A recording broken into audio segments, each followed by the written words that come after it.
An Australian delegation of politicians and other business figures and journalists have been in Israel over recent weeks.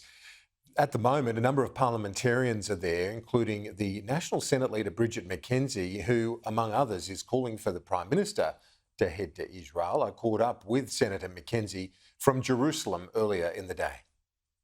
Senator McKenzie, thanks for your time. Josh Frydenberg has called on the Prime Minister to visit Israel himself. He says he would encourage our Prime Minister to make the visit. This is no photo op, but an opportunity like after September 11 to express solidarity with a fellow democracy in its hour of need.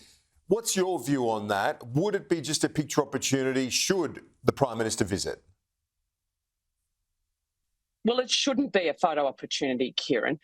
What I've been hearing on the ground here in Israel since arriving is they really very much want to have world leaders of their allies and their friends around the world stand with them in their hour of need. And if we're a country that cares about democracy, cares about freedom, cares about nation states' ability to defend themselves, and that we stand against totalitarianism and terrorism, then Albanese needs to do the right thing, to stand with Israel, come and visit the site of the atrocities committed by Hamas on October the 7th.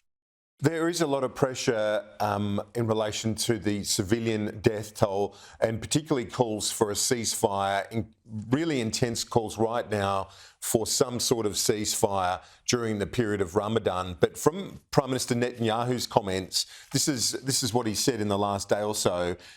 He concedes there is international pressure and it's growing, but we need to stand together against the attempts to stop the war, including Rafah, the last Hamas stronghold. Whoever tells us not to act in Rafah is telling us to lose the war, and that will not happen.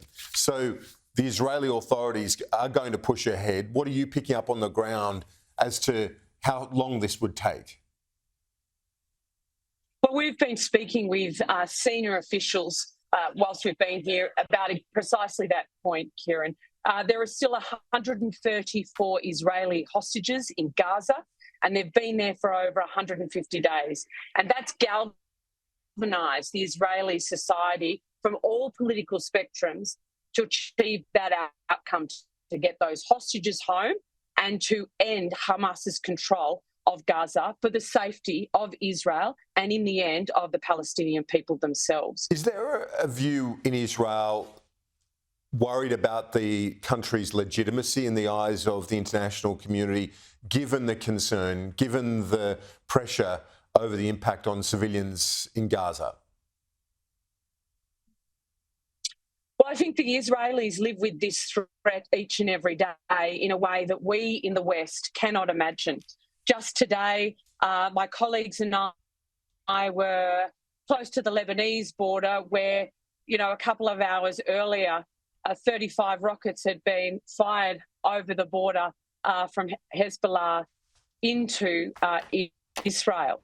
Now, thanks to a whole variety of safety mechanisms, no one was hurt. But that, really underlines the danger that Israelis deal with each and every day. So it's all good and well for those of us to sit in the comfort of our Western armchairs and dictate what we think should be happening in a war zone, should be happening in a place like this.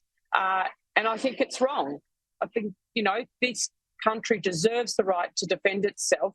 And war is never pretty. It is a grim prospect. And what I've heard from IDF personnel here on the ground is that they take their role very, very seriously to minimise civilian casualties. But that's very, very difficult when you're fighting, a war where the other side uses their own civilians as human shields. Bridget McKenzie joining me from Jerusalem. Appreciate your time. Thank you.